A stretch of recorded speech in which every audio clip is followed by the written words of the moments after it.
Eu estava na ponta da mesa. Literalmente na ponta, como se fosse uma convidada de última hora, uma intrusa que apareceu sem avisar, na casa que eu comprei, com o meu dinheiro, com cada centavo que juntei em 40 anos de trabalho. A voz de Dona Carolina ecoava pela sala de jantar, dando ordens para a empregada que ela mesma havia contratado, decidindo onde cada prato deveria ficar, qual vinho seria servido, como a decoração natalina precisava ser ajustada. Sara, minha filha, apenas concordava com a cabeça, o olhar desviando do meu sempre que eu tentava encontrá-lo. Ricardo, meu genro, fingia estar concentrado no celular. E eu ali, na ponta da mesa, invisível. Antes de continuar, me conta nos comentários de qual cidade você está acompanhando essa história e se já passou por algo parecido. E não esquece de curtir para não perder histórias como essa. O guardanapo de linho estava perfeitamente dobrado ao lado do meu prato, em formato de cisne. Lembro de pensar como era irônico aquilo tudo ser tão bonito, tão perfeito, tão planejado, quando por dentro eu estava me despedaçando. Cada risada de Dona Carolina era como um alfinete enfiado no meu peito. Cada vez que Sara concordava com ela, era mais uma lasca da minha dignidade sendo arrancada. 60 dias. Tinha sido apenas 60 dias desde que entreguei as chaves desta casa para Sara e Ricardo. 60 dias desde que assinei a transferência de R$ 1.400.000, praticamente tudo o que tinha, para que eles pudessem começar a vida de casados com conforto, com espaço, com dignidade. R$ 1.400.000. 40 anos de trabalho. 40 anos levantando às 5 da manhã, economizando cada centavo. 10 anos de viuvez guardando a pensão do Marcos, investindo com cuidado, recusando luxos, tudo pensando no futuro. No futuro da Sara. O Marcos teria me matado se estivesse vivo para ver isso. Lembro dele no hospital, naqueles últimos dias antes do câncer levá-lo, segurando minha mão. Lena, ele sussurrou, você é forte demais para o seu próprio bem. Promete que vai cuidar de você também. Não só da Sara. Você também merece ser feliz. Eu prometi, mas não cumpri. 60 dias desde que o Dr. Almeida, meu advogado há mais de 20 anos, me olhou por cima dos óculos e disse: Dona Helena, mantenha a escritura no seu nome. É só uma precaução. Eu tinha rido. Garantia contra o quê? Contra minha própria filha? Bobagem, pensei. Mas concordei, porque sempre confiei no instinto dele. Agora, sentada naquela ponta de mesa, eu entendia exatamente o que ele quis dizer. Ele não estava me protegendo da Sara. Estava me protegendo da ingenuidade de achar que sacrifício compra gratidão. Helena, querida, você poderia ir até a cozinha e verificar se a farofa está no ponto? A voz de Dona Carolina me tirou dos pensamentos. Ela nem olhou para mim quando falou. Seus olhos estavam fixos em uma taça de cristal que segurava contra a luz, procurando imperfeições. A empregada é nova, não confio que ela tenha seguido minha receita corretamente. Sua receita, na minha casa. Engoli seco e me levantei. Sara finalmente olhou para mim e por um segundo, só um segundo minúsculo, vi um lampejo de culpa nos olhos dela. Mas foi só isso. Um lampejo. Nada que a fizesse abrir a boca e dizer: Mãe, fica sentada, eu vou verificar. Ou, Carolina, a farofa está ótima, a Helena que fez ontem. Porque eu tinha feito. Tinha chegado às 6 da manhã, com minha vasilha de farofa, aquela receita que Sara amava desde pequena, com bacon bem picadinho e uvas passas. O segredo que aprendi com minha avó. Tinha deixado na cozinha com um bilhete. Para a ceia de hoje, com amor, mãe. Quando voltei à tarde, como Dona Carolina tinha pedido que eu fizesse para ajudar nos preparativos finais, a farofa não estava mais lá. No lugar, havia outra, claramente comprada em alguma delicatessen cara, com castanhas e frutas secas importadas. Onde está minha farofa? Perguntei para Sara, tentando manter a voz firme. Ela não me encarou. A Carolina achou melhor fazer uma nova, mãe, mais sofisticada, para combinar com o menu. Sofisticada. 40 anos de receita de família não eram sofisticadas o suficiente para a mesa de Natal. Na minha casa. Fui até a cozinha como uma empregada sendo mandada verificar o trabalho de outra empregada. A jovem que Dona Carolina contratou me olhou com pena. Ela sabia. Todo mundo sabia. Eu era a dona da casa, mas tinha me tornado a ajudante não remunerada das fantasias de grandeza de outra pessoa. Está tudo certo, Dona Helena. Ela murmurou baixinho, mexendo a farofa cara. Dona Carolina já provou 3 vezes. Voltei para a sala. Está perfeita, anunciei, voltando para minha ponta de mesa. Dona Carolina sorriu, aquele sorriso que não chegava aos olhos. Maravilhoso! Sabia que podíamos confiar em você para as tarefas simples. E você? O que faria se fosse tratada assim na casa que você mesma comprou? Eu devia ter reagido ali. Devia ter batido o pé, ter gritado, ter colocado todo mundo para fora. Mas não fiz nada disso. Fiquei sentada, quieta, engolindo a humilhação com a mesma facilidade com que tinha engolido tantas outras nos últimos 2 meses. Porque tinha sido assim. 2 meses de pequenas mortes diárias. Começou 3 semanas depois da mudança. Eu tinha vindo visitar, como combinamos, trazendo umas plantas para o jardim e algumas almofadas que Sara sempre gostou. Quando cheguei, Dona Carolina estava lá. Surpresa! Sara disse, mas sua voz não tinha empolgação nenhuma. A Carolina veio ajudar a decorar. Ajudar a decorar significava jogar fora tudo que eu tinha trazido e substituir por coisas do gosto dela. As almofadas da Sara? Muito antiquadas, querida, vamos doar. As plantas? Atraem insetos, precisamos de algo mais clean, mais minimalista. Minha presença ali começou a se tornar inconveniente. Os almoços de domingo que combinamos, aquela tradição que tínhamos desde que Sara era criança, foram sendo cancelados. Desculpa, mãe.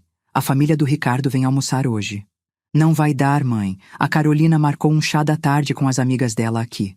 Hoje não, mãe. Estamos cansados, precisa ser outro dia. O quarto que era para ser meu, o espacinho que combinamos que eu teria para quando quisesse ficar uns dias, se tornou um depósito. Primeiro foram só umas caixas temporárias, depois uma estante, depois uma bicicleta ergométrica que Dona Carolina comprou de presente para Ricardo. Depois, um armário para guardar as roupas de cama realmente boas que ela trouxe do apartamento dela. Tentei falar com Sara. Filha, eu só queria ter um cantinho aqui. Foi o combinado, lembra? Mãe, não dramatiza. Você tem sua casa. Aqui você sempre vai ser bem-vinda. Mas a gente precisa do espaço. São só coisas. A gente reorganiza depois. Depois nunca chegava. Teve o dia do meu aniversário. 58 anos. Eu tinha planejado há semanas. Marquei um jantar aqui mesmo. Nada extravagante. A Beatriz, minha amiga de 40 anos, o casal Mendes, talvez a Júlia do trabalho. Gente simples, gente boa, gente que realmente se importava comigo. Comprei os ingredientes com carinho. A massa fresca para lasanha, tomates vermelhos, manjericão fresquinho. O queijo parmesão legítimo, uma extravagância que me permiti. Ia fazer meu tiramisu que o Marcos amava. Na véspera, Sara me ligou. Eram 9 da noite. Eu já estava de camisola revendo as receitas. A voz dela estava estranha, tensa. Mãe, sobre amanhã, a Carolina organizou uma surpresa aqui em casa para o Ricardo. É o aniversário de casamento dos pais dele. Ela convidou a família toda.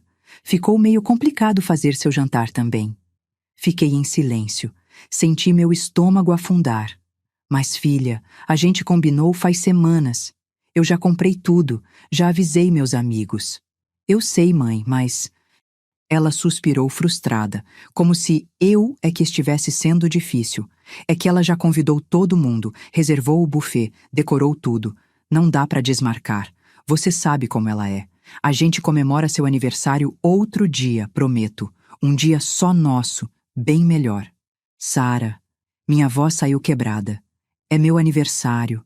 É o primeiro desde que seu pai se foi que eu realmente queria comemorar. Silêncio. Depois, baixinho. Mãe, não faz drama. É só um jantar. Drama.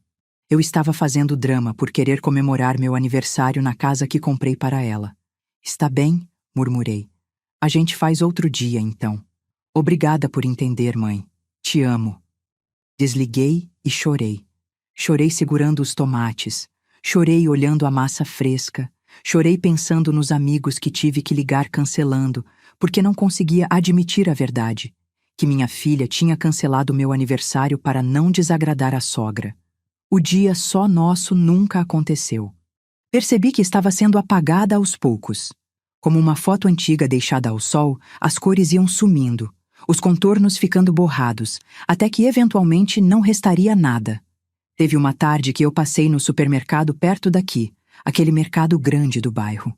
Era uma terça-feira normal. Estava escolhendo umas frutas quando ouvi a voz de Dona Carolina no corredor ao lado. Aquela voz metálica, cheia de certezas. Ela estava com uma amiga, as duas com sacolas de marca, roupas caras demais para uma ida ao mercado, falando alto sem se importar quem estava ouvindo.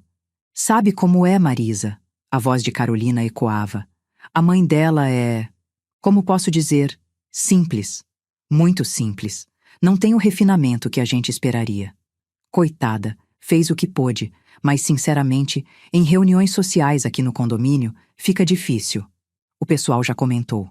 Outro dia ela apareceu com uma blusa de lã que tinha bolinha, Marisa. Bolinha! Meu coração começou a bater mais rápido. A blusa de lã era um presente que o Marcos tinha me dado. Tinha bolinha porque eu usava há muito tempo, porque era confortável, porque trazia memórias boas. E a Sara não fala nada? A tal Marisa perguntou. A Sara está aprendendo, graças a Deus. No começo, ficava naquela de defender. Ah, mas é minha mãe, ela sempre fez tudo por mim. Mas aos poucos, ela está entendendo que certas pessoas simplesmente não se encaixam em certos ambientes. Não é maldade, é realidade. É melhor para todo mundo. A Helena fica mais confortável com as amigas dela, naquele ambiente mais modesto, e a gente pode receber nossos amigos sem constrangimentos. Semana passada, tivemos um jantar com o diretor do banco do meu marido. Imagina se a Helena estivesse aqui? Você é prática, Carolina. O Ricardo faz o que eu falo, querida. Sempre fez. E olha, entre nós, foi uma sorte a Helena ter colocado aquele dinheiro todo na casa. Pelo menos ela serviu para alguma coisa, não é? Agora é só ela entender o lugar dela e parar de aparecer tanto. Fiquei parada, segurando uma manga, sentindo minha mão tremer. Constrangimento. Modesta. Serviu para alguma coisa. Eu era um constrangimento na casa que comprei para minha filha ser feliz. Uma casa que valia cada gota de suor, cada madrugada acordada, cada centavo guardado com sacrifício. Não confrontei. Não falei nada. Paguei minhas compras e fui embora, chorando no carro por 20 minutos antes de conseguir dirigir de volta para meu apartamento. Meu apartamento pequeno, antigo, no prédio sem portaria chique, mas que era meu, que era digno, que tinha sido bom o suficiente para criar Sara a vida inteira, mas que agora era simples demais. E ainda assim, ainda depois de tudo isso, quando Sara me ligou para convidar para a ceia de Natal, eu disse sim, porque ela é minha filha, porque eu não tinha mais ninguém, porque o Natal é sagrado, é família, é união. Ou pelo menos era isso que eu pensava. Mas agora, sentada naquela ponta de mesa, vendo Dona Carolina comandar tudo como se fosse a dona da casa, vendo Sara curvar a cabeça e aceitar cada ordem, vendo Ricardo fingir que estava tudo normal, eu entendi uma coisa. Eu tinha sido idiota. Não, pior que idiota. Eu tinha sido conivente com minha própria humilhação. Tinha aceitado cada desrespeito com um sorriso forçado. Tinha engolido cada ofensa pensando que era para o bem da família, que era para não criar conflito, que era porque o amor de mãe é assim mesmo, incondicional. Mas amor incondicional não significa aceitar ser tratada como lixo. A ceia começou. Os pratos iam e vinham, tudo impecável, tudo caro, tudo exatamente como Dona Carolina planejou. As conversas eram sobre viagens que eles iam fazer, restaurantes novos que precisavam experimentar, reformas que Dona Carolina sugeria para valorizar ainda mais o imóvel. O imóvel. Meu imóvel. Ninguém me perguntou como eu estava, ninguém agradeceu por eu ter vindo. Ninguém fez um brinde a mim, a mãe, a avó que um dia Sara talvez desse para essa casa que eu comprei. Eu era um fantasma na minha própria propriedade. Foi quando decidi. Ali mesmo, com o gosto amargo de peru seco na boca e o barulho de risadas falsas nos ouvidos, eu decidi que aquilo ia acabar. Na manhã seguinte, dia 25 de dezembro, liguei para o Dr. Almeida. Eram 7 da manhã. Eu não tinha dormido. Tinha passado a noite inteira olhando para o teto do meu quarto, ouvindo o barulho dos fogos de artifício dos vizinhos que ainda comemoravam, pensando em cada humilhação, cada desrespeito, cada momento em que engoli minha dignidade. Ele atendeu no terceiro toque, a voz sonolenta, mas preocupada. Dona Helena, tudo bem? É Natal? Aconteceu algo? Doutor, minha voz saiu firme, mais firme do que tinha estado em meses, e isso me surpreendeu. Eu preciso vender a casa. A casa da Zona Sul que está no meu nome. Preciso vender rápido, e preciso que os atuais ocupantes recebam ordem de despejo. O senhor pode fazer isso? Silêncio do outro lado. Ouvi ele respirar fundo. Ouvi o som de passos, provavelmente se levantando da cama, se afastando da esposa para não acordá-la. Depois, a voz dele ficou séria, profissional, mas com um toque de preocupação que eu conhecia bem. Posso. Legalmente não tem problema nenhum. A casa está no seu nome, a escritura está limpa, o senhor tem todo o direito. Mas Dona Helena... Ele fez uma pausa. A senhora tem certeza absoluta disso? É sua filha, é Natal. Essas coisas, às vezes no calor do momento a gente toma decisões que depois... Doutor, cortei, minha voz ainda firme. Ontem eu passei o Natal sentada na ponta da mesa, na minha casa. A sogra da minha filha deu ordens para a empregada que ela contratou. Ela escolheu o menu, a decoração, quem sentaria onde. Minha filha não disse uma palavra em minha defesa. Nenhuma. Meu genro fingiu que estava no celular o tempo todo para não ter que me olhar nos olhos. Eu levei farofa, aquela receita de 40 anos que a Sara ama desde criança. Jogaram fora e fizeram outra, mais sofisticada. Justamente por isso, doutor. É Natal. E ontem eu descobri que não tenho família.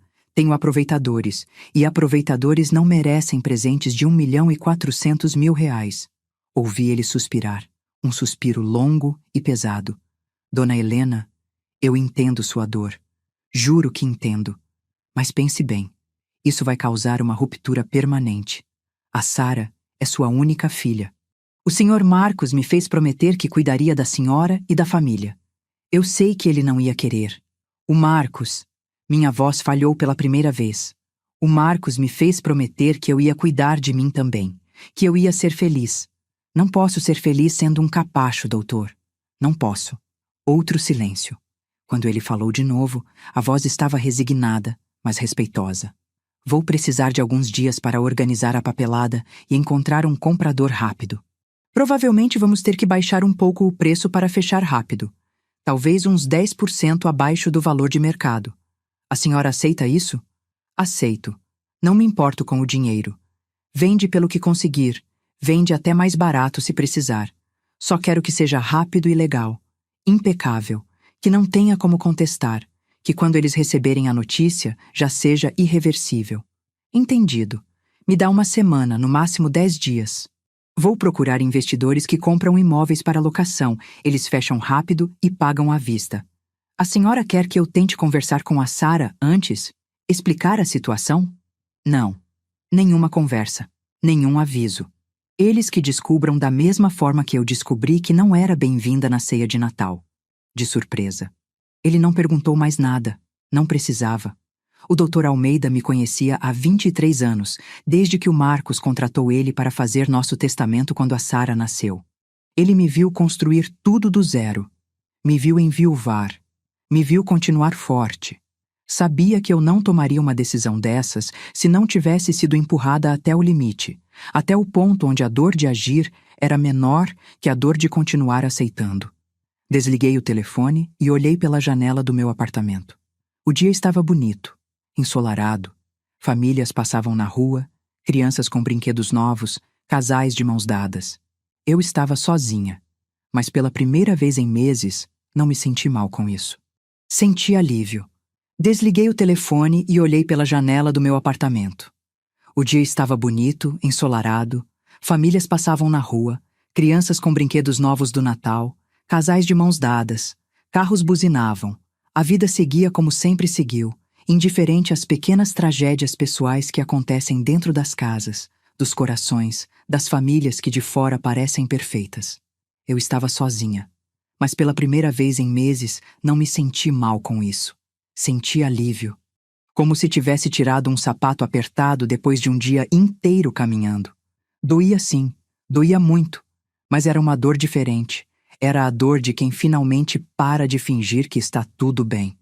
Fiz um café, sentei na minha varanda pequena, aquela que dá para a rua movimentada, e fiquei ali só observando. Pensei no Marcos, no que ele diria se estivesse aqui. Parte de mim achava que ele ficaria bravo, que diria que eu estava sendo radical demais, que família é sagrada, que a gente perdoa sempre. Mas a parte maior, a parte que realmente o conhecia, sabia que ele ia me abraçar e dizer: "Finalmente, Lena. Finalmente você escolheu você." O celular tocou. Era Sara. Meu estômago apertou, mas eu atendi. "Oi, mãe." A voz dela estava normal, alegre até. "Só queria agradecer por ontem. Sei que você não ficou muito tempo, mas foi legal ter você aqui. A Carolina comentou que você parecia cansada. Está tudo bem?" Cansada. Claro que a Carolina ia notar que eu estava cansada. Cansada de ser humilhada, cansada de ser invisível, cansada de engolir desrespeito com um sorriso na cara. "Estou bem, filha." Menti. Ou talvez não fosse mentira. Eu estava bem. Pela primeira vez em muito tempo, estava tomando uma decisão por mim. Só um pouco cansada mesmo. Natal é sempre corrido, né? Verdade. "Olha, mãe, a Carolina vai organizar uma festa de Ano Novo aqui. Algo mais íntimo. Só família e amigos próximos. A gente queria que você viesse, mas..." Ela fez uma pausa e eu já sabia o que vinha. Seria mais para o finalzinho, sabe? Tipo meia-noite, para o brinde. É que ela quer fazer um jantar formal antes e ficaria muita gente. O espaço é meio apertado. Espaço apertado. A casa tinha 250 metros quadrados. 4 quartos, 3 banheiros, sala de estar, sala de jantar, cozinha americana, área gourmet. Espaço apertado. Entendi. Foi tudo o que consegui dizer. "Você entende, né, mãe? A gente te ama, mas você sabe como é. A Carolina gosta de organizar do jeito dela, e a gente não quer criar conflito. A gente não quer criar conflito. Como se eu é que fosse o problema. Como se minha presença, minha existência, fosse a causadora de conflitos." "Claro, Sara. Sem problema. Eu tinha outros planos de qualquer forma." Não tinha. Não tinha plano nenhum. Provavelmente ia ficar em casa, sozinha, vendo a queima de fogos pela TV. Mas ela não precisava saber disso. "Que bom, mãe. Então a gente se fala no Ano Novo, tá? Te amo." "Te amo também." Desliguei e deixei o celular na mesa. Não chorei. Achei que fosse chorar, mas não veio lágrima nenhuma. Só um vazio estranho, como se algo dentro de mim tivesse finalmente se quebrado de vez, e agora não doesse mais. Só estava vazio. Os dias seguintes foram estranhos. O Dr. Almeida me ligava com atualizações. Tinha encontrado um fundo de investimento interessado em imóveis para locação. Eles compravam rápido, pagavam à vista, não faziam muitas perguntas. O valor seria de 1.300.000, 100 mil a menos do que eu paguei, mas ainda assim uma quantia considerável. Eu aceitei sem pestanejar. "Dona Helena," ele disse na 4ª ligação, "a papelada está quase pronta. Mais 3 dias e fechamos. A senhora ainda tem certeza absoluta? Depois que assinar, não tem volta. A ordem de despejo vai ser emitida imediatamente." "Tenho certeza, doutor. Pode seguir." Enquanto isso, a vida seguia. Sara me mandava mensagens de vez em quando, fotos da casa, da decoração nova que Dona Carolina tinha feito, do jantar que tinham recebido uns amigos. Em todas as fotos, a casa estava impecável. Minha casa. Os móveis que eu tinha ajudado a escolher, as paredes que eu tinha ajudado a pintar no primeiro fim de semana depois da compra, o jardim onde eu tinha plantado as roseiras, tudo estava perfeito. Tudo menos eu, que não aparecia em nenhuma foto. Teve um dia que encontrei a Beatriz, minha amiga, para tomar café. A gente se conhece desde que nossas filhas estudavam juntas no fundamental. Ela sempre foi direta, sem papas na língua. "Você está diferente, Lena," ela disse, me encarando por cima da xícara de cappuccino. Aconteceu alguma coisa? Contei tudo.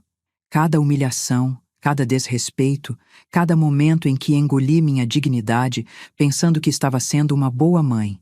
Contei sobre a ceia de Natal, sobre estar sentada na ponta da mesa, sobre a farofa jogada fora, sobre o convite para a festa de Ano Novo só para o brinde.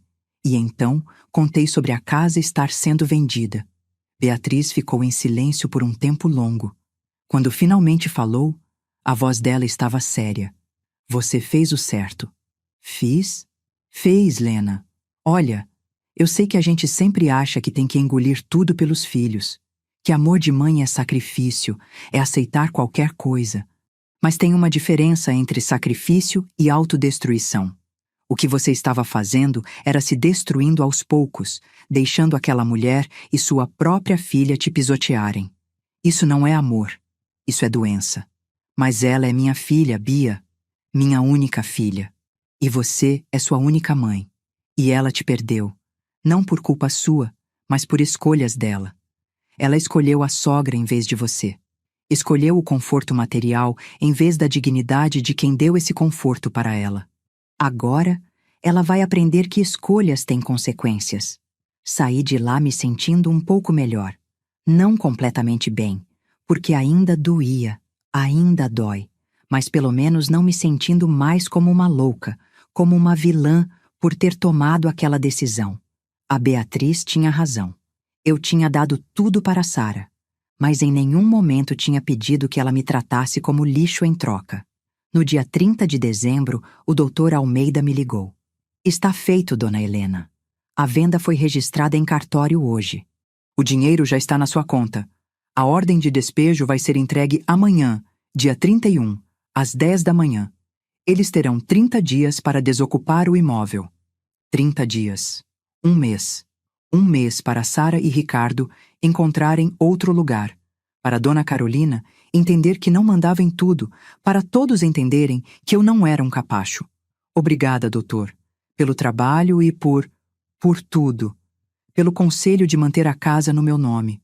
O senhor estava certo. Eu queria estar errado, dona Helena. Juro que queria. Mas a vida é assim. A gente aprende a se proteger depois de levar muita porrada. A senhora aprendeu. Tarde, mas aprendeu. Desliguei e fui até a janela. Lá fora, as pessoas estavam se preparando para a virada do ano. Decoração, fogos, esperança de que o ano novo traria coisas melhores. Eu também tinha esperança. Não de reconciliação, não ainda, mas esperança de que finalmente, aos 58 anos, eu estava aprendendo a me respeitar. O dia 31 de dezembro amanheceu. Eu acordei cedo, meu coração batendo forte. Sabia que a qualquer momento o oficial de justiça estaria entregando a ordem de despejo. Imaginei a cena. Sara abrindo a porta, esperando talvez um entregador com alguma encomenda para a festa que Dona Carolina organizaria. O oficial entregando o envelope oficial. A confusão, a correria para ler, para entender. O telefone tocou ao meio-dia. Era Sara. Mas dessa vez a voz não estava alegre, não estava normal. Estava desesperada, chorando, gritando. Mãe! Mãe! O que você fez? O que você fez? Respirei fundo. Minha mão tremia segurando o telefone. O que eu tinha que fazer, Sara? Você vendeu a casa? Você vendeu nossa casa? Ela estava soluçando, a voz quebrando a cada palavra. Como você pôde? Como você pôde fazer isso com a gente? A casa sempre foi minha, Sara. Sempre esteve no meu nome. Você sabia disso. Mas você disse que era para a gente. Você disse que era um presente. Era. Até vocês me tratarem como empregada. Até sua sogra decidir que eu não me encaixava no ambiente. Até você permitir que ela me humilhasse repetidas vezes, sem mover um dedo para me defender. Mãe, eu... A voz dela estava mais baixa agora, ainda chorando. Eu não sabia que você estava se sentindo assim.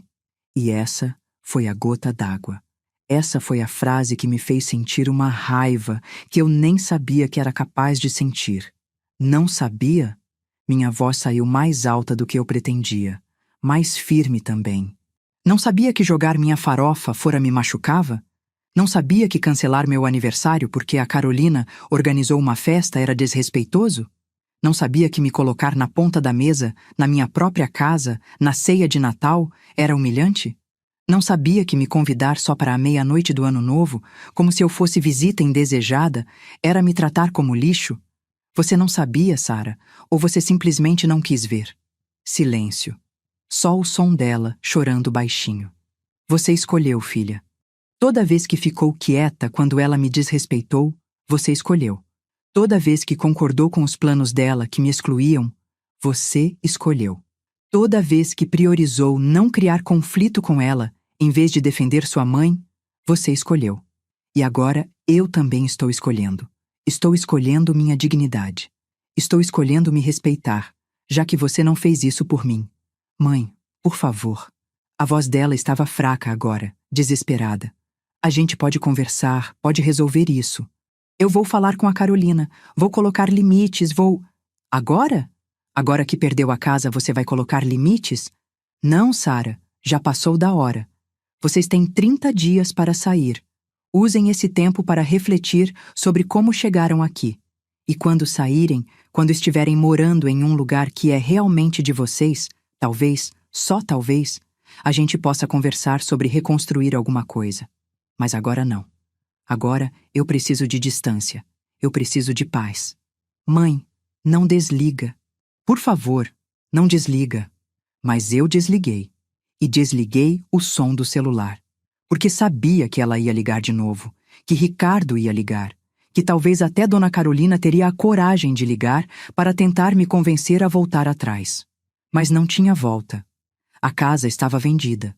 O dinheiro estava na minha conta. A decisão estava tomada. Sentei no sofá e, pela primeira vez, chorei. Chorei tudo que não tinha chorado nos últimos meses. Chorei pela filha que achei que tinha criado e que não reconhecia mais. Chorei pela relação que tinha se desintegrado sem eu perceber. Chorei pelo Marcos, que não estava mais aqui para me dizer se eu tinha feito a coisa certa. Mas no meio das lágrimas, também senti algo diferente. Senti que um peso enorme tinha saído das minhas costas. Senti que finalmente, depois de tanto tempo carregando o mundo nas costas, eu tinha colocado ele no chão e dito: não é mais problema meu. E você? Conseguiria fazer o que eu fiz? Conseguiria colocar limites mesmo sabendo que isso ia causar uma dor terrível? O celular vibrou a tarde inteira. Mensagens de Sara, de Ricardo, até uma de Dona Carolina, que tinha a audácia de me dizer que eu estava sendo irracional e vingativa. Eu não respondi nenhuma. Só olhava as mensagens aparecerem e desaparecerem da tela, como ondas batendo na praia e voltando para o mar. À noite, a Beatriz me ligou. Vai ficar sozinha hoje? Na virada? Vou. Está tudo bem. Mentira. Vem para cá. A gente vai estar eu, o Paulo, as meninas. Nada muito elaborado, só um jantar simples e os fogos. Vem, Lena, você não precisa estar sozinha hoje. Pensei em recusar. Pensei em dizer que queria ficar na minha, que estava tudo bem. Mas a verdade era que eu não queria estar sozinha. Não naquele dia. Não depois de tudo. Eu vou. Obrigada, Bia. Não precisa agradecer. É para isso que servem as amigas. Fui. Coloquei uma roupa simples, levei uma sobremesa, dirigi até a casa da Beatriz. A noite estava bonita. O céu limpo, cheio de estrelas. No rádio, tocava aquelas músicas de fim de ano, aquelas que falam sobre recomeços e esperança. Na casa dela, fui recebida com abraços calorosos. As filhas dela, já adultas, me abraçaram com força. O Paulo, marido dela, fez questão de servir meu prato pessoalmente. E pela primeira vez em meses, eu me senti bem-vinda. Me senti vista. Me senti importante. Durante o jantar, não falamos sobre o que aconteceu. Falamos sobre planos para o ano novo, sobre viagens que gostaríamos de fazer, sobre livros que queríamos ler, sobre a vida. Sobre tudo menos o elefante na sala que era minha filha, tendo acabado de descobrir que perdeu a casa. À meia-noite, fomos para o jardim. Os fogos começaram a estourar no céu, cores explodindo contra o escuro da noite. Todo mundo brindando, se abraçando, desejando felicidade. Beatriz me puxou para um abraço. Feliz ano novo, Lena. Esse ano vai ser seu. Eu sei que vai. Feliz Ano Novo, Bia. Obrigada por estar aqui. Sempre. Olhei para o céu, para os fogos coloridos, para as estrelas que brilhavam entre as explosões de luz. E fiz uma promessa para mim mesma. Uma promessa que deveria ter feito há muito tempo. Esse ano eu ia viver para mim. Ia fazer as coisas que sempre quis fazer, mas nunca fiz porque estava ocupada demais cuidando dos outros. Ia viajar, ia pintar, ia ler, ia conhecer gente nova. Ia ser Helena de novo. Não só a mãe da Sara, não só a viúva do Marcos, mas Helena. Uma mulher de 58 anos que finalmente estava aprendendo que se respeitar não é egoísmo, é sobrevivência. O primeiro dia do Ano Novo amanheceu claro e ensolarado. Acordei na casa da Beatriz, no quarto de hóspedes, com aquela sensação estranha de quando você dorme em um lugar diferente. Por um momento, esqueci tudo o que tinha acontecido. Mas então a memória voltou como uma onda. A casa vendida. Sara desesperada. A decisão tomada. Não me arrependi. Voltei para casa no meio da manhã. O apartamento estava silencioso, arrumado, esperando por mim. Liguei o celular que tinha ficado desligado desde a noite anterior. 37 chamadas perdidas. 23 mensagens. Todas de Sara, Ricardo e alguns números desconhecidos que imaginei serem de amigos deles tentando mediar a situação. Li as mensagens. A maioria eram variações do mesmo tema. Mãe, por favor, vamos conversar. Não faz isso com a gente pode resolver. Foi um mal-entendido. Ricardo mandou uma longa mensagem dizendo que entendia minha frustração, que ia conversar seriamente com a mãe dele, que as coisas iam mudar. Mas uma mensagem me chamou a atenção. Era de um número que eu não conhecia, mas a mensagem dizia: Dona Helena, aqui é a Carolina. Preciso conversar com a senhora urgentemente. É sobre o bem-estar da Sara. O bem-estar da Sara. Como se eu não tivesse pensado no bem-estar da Sara cada dia dos últimos 58 anos. Como se cada centavo guardado, cada sacrifício feito, cada noite sem dormir, não tivesse sido pelo bem-estar dela. Bloqueei o número. Bloqueei o número de Ricardo também. O de Sara, deixei. Porque algum dia, talvez, a gente precisaria conversar. Mas não agora. Agora era tempo de silêncio, de distância, de cura. Fiz um café e sentei com meu caderno velho, aquele que o Marcos tinha me dado anos atrás e que eu nunca tive coragem de usar porque parecia caro demais, importante demais. Abri na primeira página em branco e comecei a escrever. Escrevi tudo. Cada sentimento, cada mágoa, cada momento de dor dos últimos meses. Escrevi sobre a decisão de vender a casa, sobre como foi sentar naquela ponta de mesa e sentir minha dignidade sendo pisoteada. Escrevi sobre o medo de estar fazendo a coisa errada, sobre a culpa que ainda sentia, mas também sobre o alívio. E então escrevi sobre o que queria para mim, sobre os sonhos que tinha adiado, sobre as coisas que sempre quis fazer, sobre quem eu queria ser agora que não era mais definida apenas por ser mãe ou esposa. As horas passaram. Quando olhei de novo para o relógio, já eram 4 da tarde. Minha mão doía de tanto escrever, mas meu peito estava mais leve. O telefone tocou. Era o doutor Almeida. Dona Helena, feliz ano novo. Só ligando para confirmar que está tudo certo com a documentação. O dinheiro foi creditado integralmente na sua conta ontem. Os novos proprietários vão fazer vistoria na casa dia 5. Bem, recebi algumas ligações hoje. Do genro, da filha, até da tal Dona Carolina. Todos querendo saber se tem como reverter. E tem? Tecnicamente? Não. A venda está registrada, o dinheiro mudou de mãos. Seria necessário os novos donos concordarem em vender de volta pelo mesmo preço, o que é improvável. E mesmo que concordassem, a senhora teria que querer. Quer? Não. Não quero. Imaginei. Então está tudo certo. Eles têm até o final de janeiro para sair. Qualquer problema, a senhora me liga. Obrigada, doutor, por tudo. Desliguei e olhei pela janela. Lá fora, a vida seguia. Pessoas voltando de viagens, crianças brincando na rua, carros passando. Tudo normal. Tudo comum. Mas para mim, nada era mais o mesmo. Eu tinha feito a coisa mais difícil da minha vida. Tinha colocado um limite na minha própria filha. Tinha dito não quando a vida inteira aprendi a dizer sim. E pela primeira vez em muito tempo, estava em paz com isso. Os primeiros 15 dias de janeiro foram os mais estranhos da minha vida. Eu acordava cada manhã esperando sentir remorso, esperando que a culpa me engolisse, que eu corresse de volta e dissesse que tinha sido tudo um erro, que eles podiam ficar com a casa, que eu perdoava tudo. Mas o remorso não vinha. A culpa não vinha. O que vinha era uma clareza estranha, quase assustadora, como se eu tivesse passado anos andando com os olhos vendados e finalmente alguém tivesse arrancado a venda. Comecei a fazer coisas que nunca tinha feito. Pequenas coisas, bobas até, mas que significavam o mundo para mim. Acordei um dia e decidi pintar de novo. Tinha parado há anos, desde que o Marcos ficou doente e todo o meu tempo virou cuidado, trabalho, preocupação. Comprei telas, tintas, pincéis novos. Passei uma tarde inteira na loja de materiais artísticos, tocando cada tubo de tinta como se fosse tesouro. A moça do caixa sorriu para mim. Voltando a pintar? Voltando a viver, respondi. E ela não entendeu, mas eu entendi. E era isso que importava.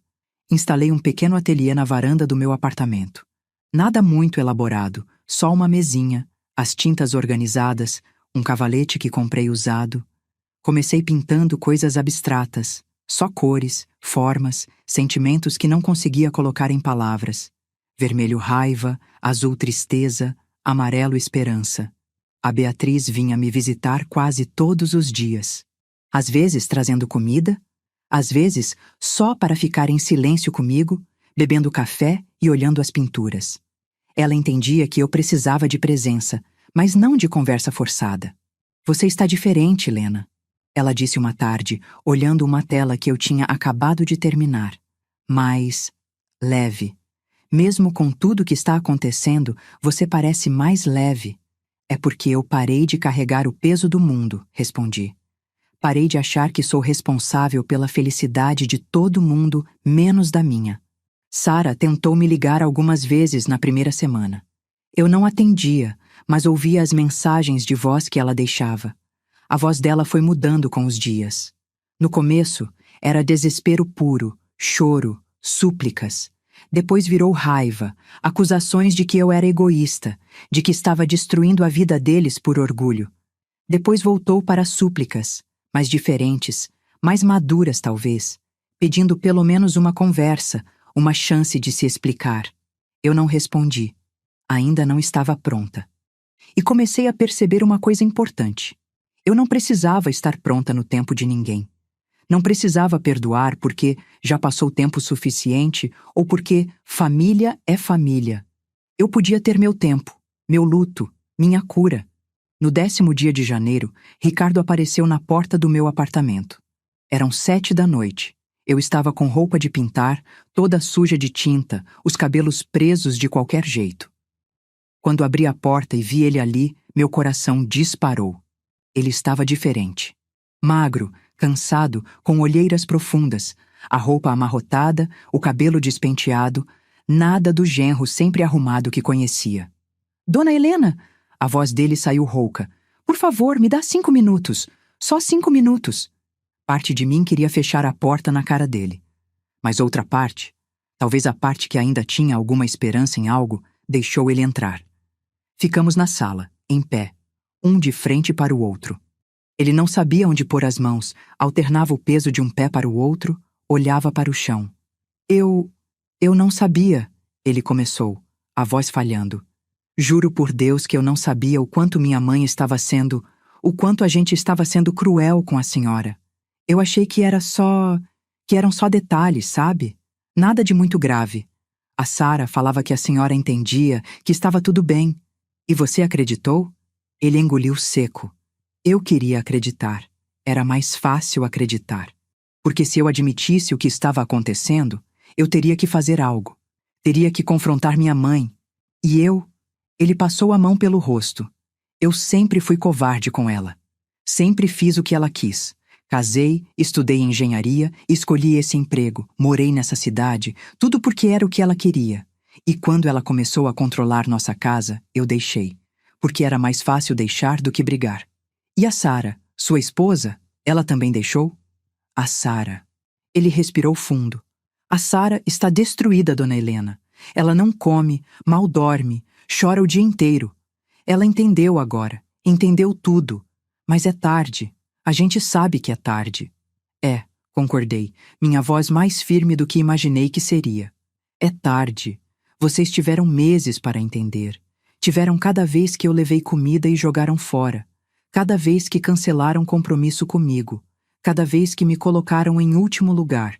Tiveram chances, Ricardo. Muitas chances. Eu sei. Ele estava chorando agora. Lágrimas silenciosas escorrendo pelo rosto. E eu sei que a gente não merece perdão. Não merece uma segunda chance. Mas a Sara é sua filha. Eu sei que a senhora está com raiva. Eu sei que tem todo o direito. Mas ela precisa da senhora. Ela sempre precisou. Engraçado. Minha voz saiu gelada. Porque nas últimas vezes que tentei estar presente, fui tratada como empregada. Fui colocada na ponta da mesa no Natal.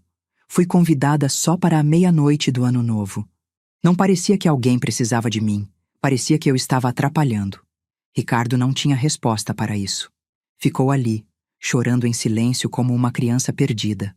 Vocês já encontraram outro lugar? Perguntei, mais para mudar de assunto do que por real interesse. Encontramos um apartamento pequeno. 2 quartos, longe do trabalho. É o que a gente consegue pagar com nossos salários.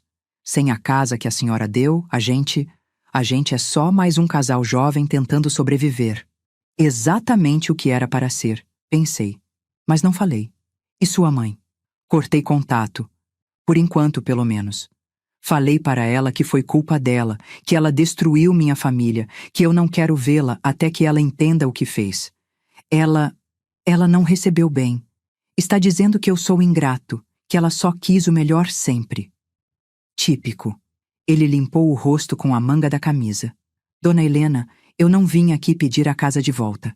Eu sei que isso é impossível.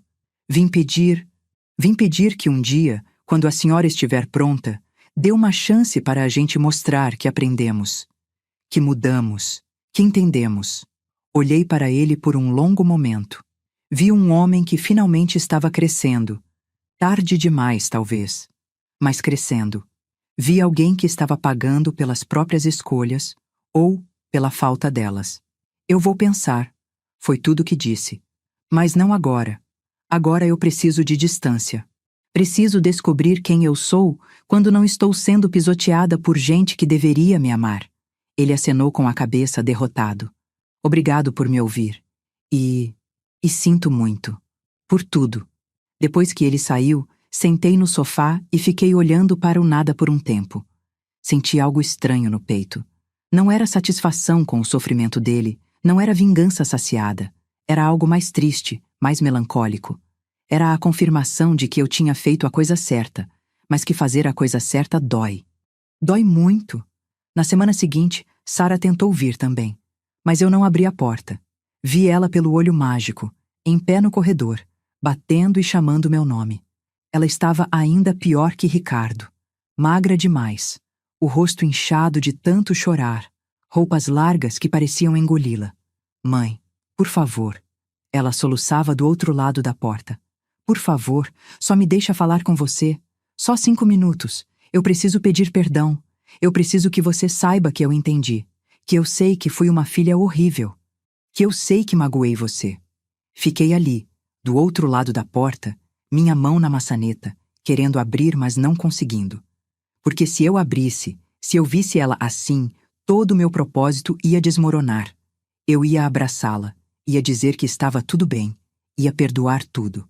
E não estava pronta para isso. Ainda não. Mãe, eu te amo, ela disse, a voz quebrando. Eu sempre te amei.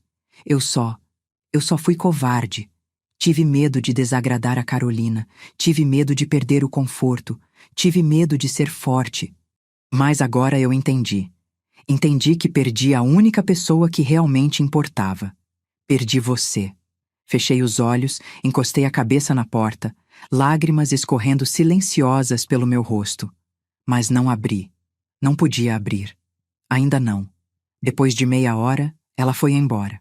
Ouvi os passos dela se afastando pelo corredor, o som do elevador e então silêncio. E você? Conseguiria manter a porta fechada?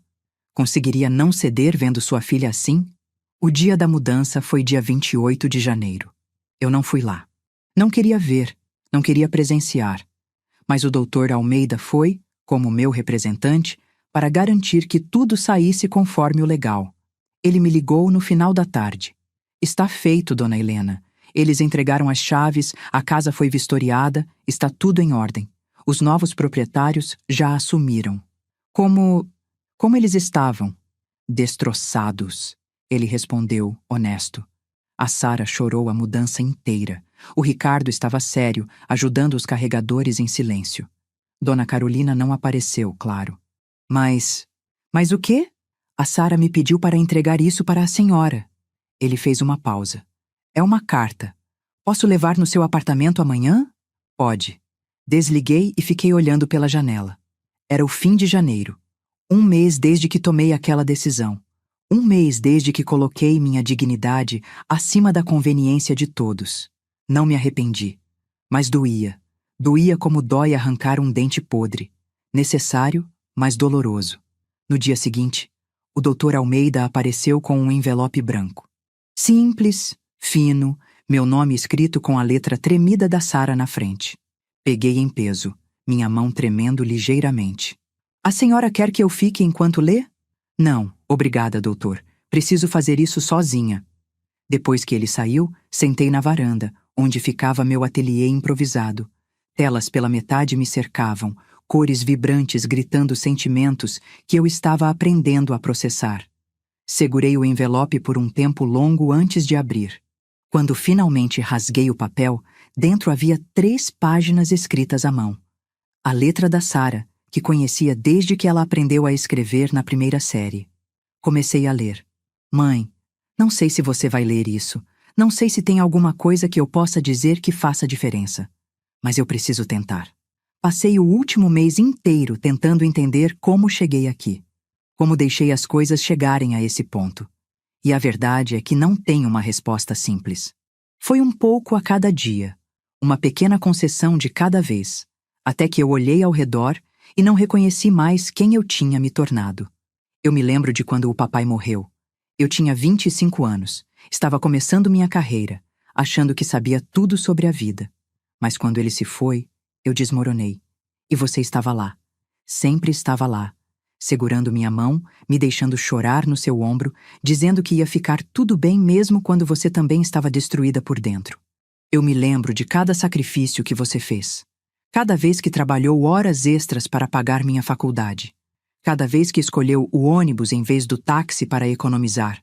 Cada vez que comprou para mim em vez de comprar para você. Eu via, mãe. Eu sempre vi. Mas na hora de retribuir, quando você precisou de mim, eu falhei. A Carolina, ela não é uma pessoa má, mas ela é controladora, manipuladora, e eu deixei que ela fosse, porque era mais fácil concordar do que confrontar. Porque o Ricardo não tinha coragem de enfrentar a mãe dele, e eu não tinha coragem de enfrentar o fato de que meu casamento tinha esse problema gigante no meio. Cada vez que ela te desrespeitou e eu fiquei quieta, uma parte de mim morreu. Eu sabia que estava errado, sabia que você estava sofrendo. Mas eu empurrei com a barriga, achando que você ia aguentar para sempre, que mães sempre aguentam tudo, que seu amor era incondicional e isso significava que você ia aceitar qualquer coisa. Eu estava errada, tão errada. Aquele Natal na ponta da mesa, mãe, eu vi sua cara, vi o que estava acontecendo. E eu deveria ter levantado, deveria ter colocado você no lugar de honra, deveria ter mandado a Carolina embora. Mas eu fiquei paralisada. Paralisada pelo medo de criar conflito, paralisada pela minha própria covardia. Perder a casa foi horrível, foi humilhante, foi doloroso. Mas sabe o que foi pior? Foi perceber que mereci. Foi olhar no espelho e ver uma pessoa que eu não respeitava. Uma pessoa que traiu a própria mãe por conforto material. O Ricardo e eu estamos no apartamento novo agora. É pequeno, é longe, é difícil. Mas pela primeira vez, estamos construindo algo que é realmente nosso. sem a influência da mãe dele, sem dinheiro que não ganhamos. E sabe de uma coisa estranha? Eu me sinto mais limpa, como se tivesse lavado uma sujeira que estava grudada em mim há tempo demais. O Ricardo cortou relações com a Carolina. Ele disse que ela pode voltar a fazer parte da nossa vida quando entender o que fez. Quando pedir desculpas, não só para você, mas para ela mesma, por ter criado um filho tão dependente. Não sei se isso vai acontecer, mas foi a primeira vez que vi meu marido escolher a gente em vez dela. Mãe, eu não estou pedindo perdão. Não ainda. Porque perdão é algo que você dá quando está pronta, não quando eu estou desesperada. Estou apenas dizendo que entendi. Entendi a lição. E doeu como nada nunca doeu na minha vida. Um dia, se você permitir, eu gostaria de reconstruir nossa relação. Não como era antes, porque aquilo estava quebrado, mas algo novo, algo baseado em respeito real, não em obrigação. Algo onde eu não sou mais a filha mimada que acha que mãe é capacho, e você não é mais a mãe que se anula para agradar. Eu te amo, mãe. Sempre amei, mesmo quando agi como se não amasse. E vou esperar o tempo que for necessário. 1 mês, 1 ano, 5 anos. Vou trabalhar em mim. Vou me tornar alguém que você possa se orgulhar de novo. Alguém que mereça seu amor. Obrigada pela lição. Foi a mais dura que já recebi, mas também a mais importante. Com amor e arrependimento verdadeiro, Sara. Terminei de ler com o rosto molhado de lágrimas. A carta caiu no meu colo, minha visão turva demais para continuar enxergando as palavras. Era tudo o que eu queria ouvir. Era o pedido de desculpas que precisava. Era o reconhecimento do erro, a promessa de mudança. Mas ainda doía, porque algumas coisas, mesmo quando consertadas, nunca voltam a ser exatamente como eram. Sempre fica a cicatriz, a lembrança da fratura. Guardei a carta na gaveta da minha mesinha de cabeceira. Não respondi. Ainda não estava pronta. Mas pela primeira vez, senti que talvez um dia estaria. Fevereiro chegou trazendo calor e uma estranha sensação de recomeço. Eu estava diferente. Meu apartamento estava diferente, cheio de telas coloridas, cheiro de tinta, música tocando alto porque agora não tinha ninguém para reclamar. Me inscrevi em um curso de pintura na Casa de Cultura do bairro. Conheci pessoas novas. Dona Cecília, uma senhora de 70 anos que pintava paisagens incríveis. Juliano, um rapaz de 30 que pintava retratos e tinha um talento absurdo. Marina, uma mulher da minha idade que tinha acabado de se divorciar e estava reconstruindo a vida também. A gente se entendia, Marina e eu. 2 mulheres que tinham passado décadas definidas pelo papel que desempenhavam para outros e que agora estavam aprendendo a ser apenas elas mesmas. É assustador, né? Ela me disse um dia, enquanto pintávamos lado a lado. Depois de tanto tempo sendo esposa, mãe, funcionária, de repente você é só você. E você nem lembra direito quem é você sem esses rótulos. É assustador, concordei. Mas também é libertador. Comecei a viajar. Nada muito elaborado, viagens curtas, finais de semana. Fui para a praia sozinha, coisa que nunca tinha feito. Fiquei em uma pousada simples. Passei os dias caminhando na areia, lendo livros, não fazendo nada produtivo. E foi maravilhoso. Fui para o interior. Visitei aquelas cidades históricas que sempre quis conhecer, mas nunca achava tempo. Tirei fotos, comprei artesanato local, conversei com estranhos nas praças. E em algum momento, entre uma tinta e outra, entre uma viagem e outra, entre uma risada nova e outra, eu percebi que estava feliz. Genuinamente feliz. Não fingindo estar bem, não empurrando tristeza para debaixo do tapete, mas realmente feliz. Beatriz percebeu. Você está brilhando, Lena. Literalmente brilhando. Estou me descobrindo, respondi. 58 anos e estou me descobrindo pela primeira vez. Melhor tarde do que nunca. Em março, 3 meses depois da ceia de Natal que mudou tudo, recebi uma mensagem de Sara. Breve, respeitosa, sem pressão. Mãe, não precisa responder. Só queria avisar que começamos terapia, eu e o Ricardo, individual e de casal. Estamos trabalhando nossos problemas. Espero que um dia você possa ver o quanto mudamos. Te amo. Li a mensagem várias vezes. Senti um aperto no peito, mas diferente dos apertos de antes. Não era dor pura. Era algo mais complexo, misturado. Dor com esperança. Tristeza com orgulho. Não respondi imediatamente, mas salvei a mensagem. E talvez, só talvez, isso já fosse um começo. Os meses foram passando como páginas de um livro que finalmente estava fazendo sentido. Abril, maio, junho. Cada um trazendo pequenas mudanças, pequenas vitórias, pequenos momentos de descoberta. Eu continuava pintando. Minha varanda tinha se transformado em um verdadeiro ateliê, com telas empilhadas contra a parede, pincéis organizados em potes antigos de café, o cheiro constante de tinta e terebintina que eu tinha aprendido a amar. Algumas das minhas pinturas até começaram a ser expostas na Casa de Cultura. Nada profissional, nada que fosse me fazer rica, mas ver meu trabalho nas paredes, com pequenas etiquetas com meu nome, me fazia sentir algo que não sentia há muito tempo. Orgulho de mim mesma. Sara continuava mandando mensagens, uma vez por mês, às vezes duas, sempre respeitosas, sempre sem pressão. Pequenas atualizações sobre a vida dela, sobre como a terapia estava ajudando, sobre como o relacionamento com Ricardo estava melhorando. Ela contava que tinham feito novos amigos no prédio novo, que estava aprendendo a cozinhar de verdade, que o trabalho estava indo bem. Eu lia todas, salvava todas, mas ainda não respondia, ainda não estava pronta. Em julho, 6 meses depois daquela ceia de Natal, aconteceu algo inesperado. Estava na feira, comprando frutas para a semana, quando esbarrei em alguém. Quando me virei para pedir desculpas, dei de cara com Ricardo. Ele estava diferente, muito diferente. Tinha ganhado peso, o rosto estava mais cheio, saudável. Os olhos não tinham mais aquelas olheiras fundas. Estava com roupa simples, jeans e camiseta, uma sacola de feira na mão. Dona Helena, ele disse, surpreso, mas não desesperado como da última vez.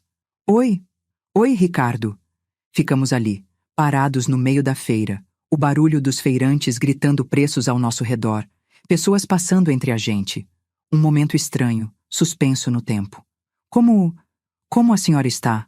Ele perguntou, genuinamente interessado. Estou bem, e você? Bem também. Melhor do que estava. Ele hesitou, então continuou. A Sara está no carro, esperando. Ela ia adorar ver a senhora, mas eu entendo se não quiser. Meu coração apertou. Sara estava ali, a poucos metros. Minha filha que não via há 6 meses, que não falava há ainda mais tempo. Parte de mim queria correr para o carro, abraçá-la, dizer que estava tudo perdoado. Mas a parte mais forte, a parte que tinha aprendido a se respeitar, sabia que ainda não era a hora. Diz para ela que eu estou bem, falei, minha voz firme, mas não cruel. E que eu recebi todas as mensagens, todas. Os olhos dele brilharam com algo que parecia esperança. Ela vai ficar feliz em saber. A senhora acha que um dia... Eu acho que sim. Interrompi, surpreendendo a mim mesma. Um dia. Mas ainda não. Ainda preciso de tempo. Ele acenou, compreensivo. A gente vai estar aqui, quando a senhora estiver pronta. 1 mês, 1 ano, o tempo que for. Nos despedimos. Continuei minhas compras com as mãos tremendo, o coração acelerado. Mas não era uma tremedeira ruim. Era algo diferente. Era o sentimento de que talvez, apenas talvez, as coisas estivessem caminhando para algum lugar que não fosse só dor e ressentimento. Naquela noite, pela primeira vez, respondi uma mensagem de Sara. Esbarrei no Ricardo hoje na feira. Ele me disse que você está bem. Fico feliz. A resposta veio em segundos. Mãe, você respondeu. Não acredito que você respondeu. Sim, estou bem. Estamos bem. Obrigada por responder. Significa o mundo para mim.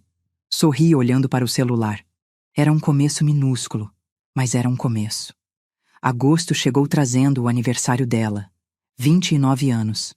Lembrei de quando ela nasceu, pequenininha, toda enrugada, chorando nos meus braços enquanto o Marcos chorava de alegria ao nosso lado.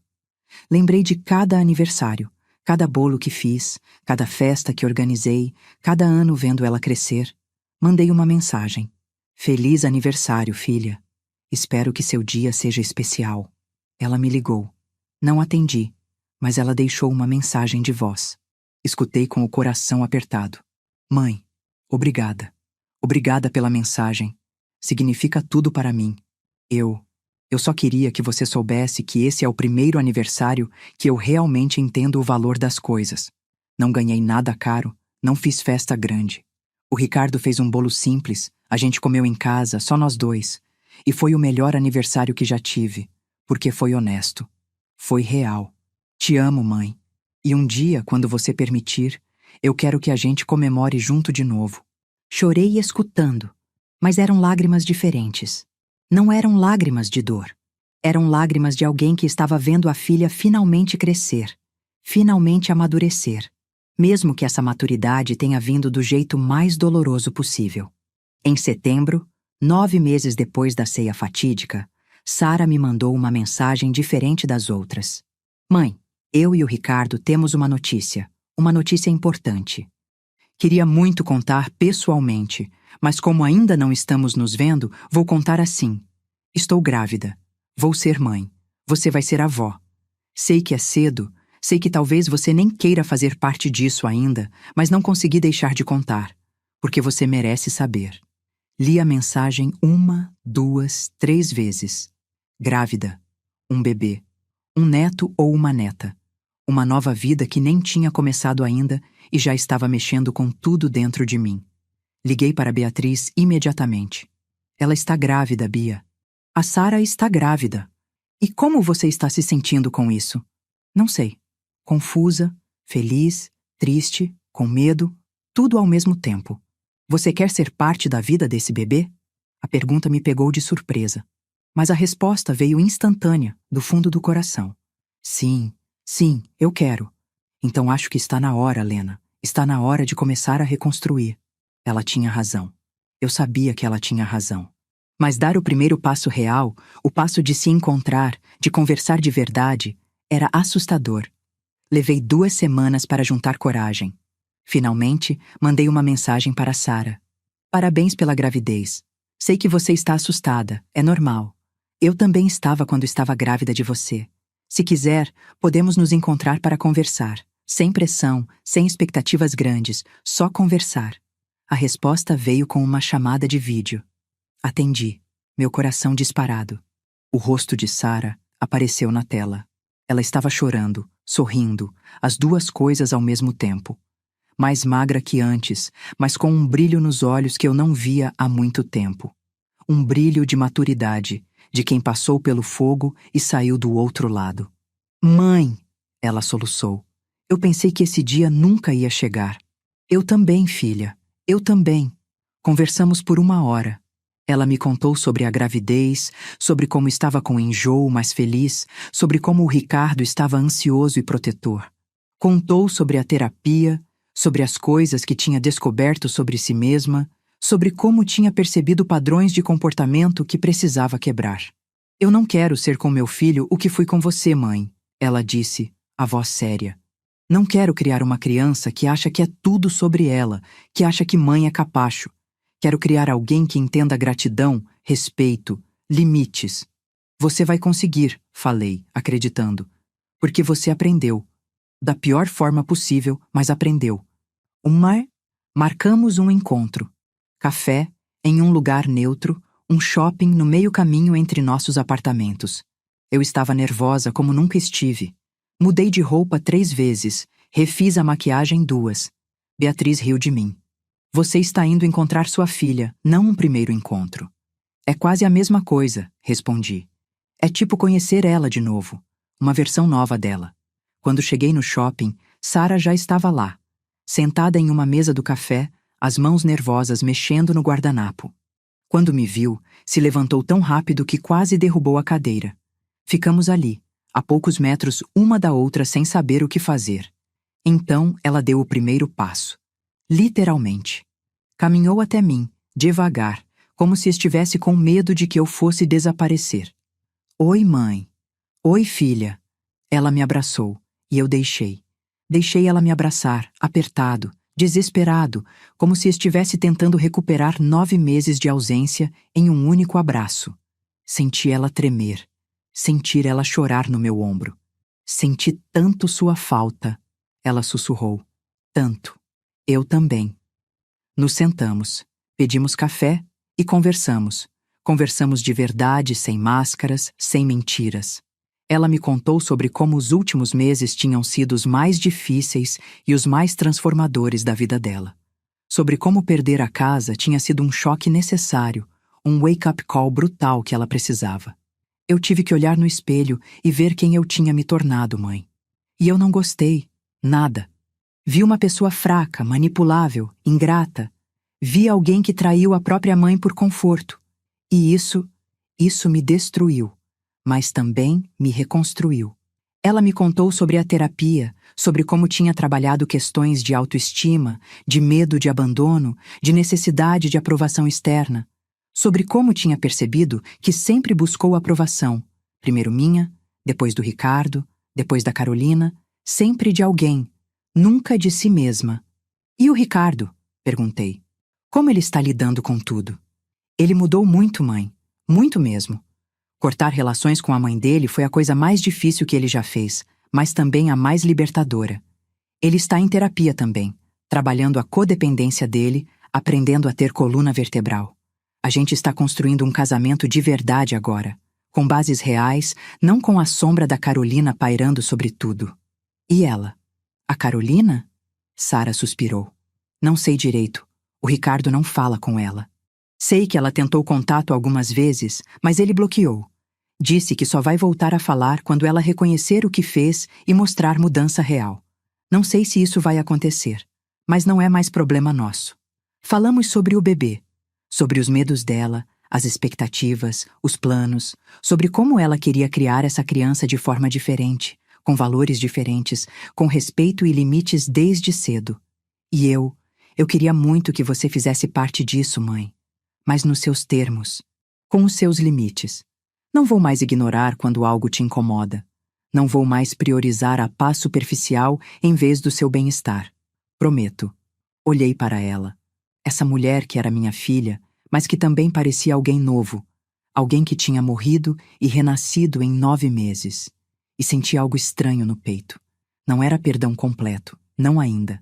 Mas era o começo de algo. Era a possibilidade de reconstrução. Eu quero fazer parte, Sara.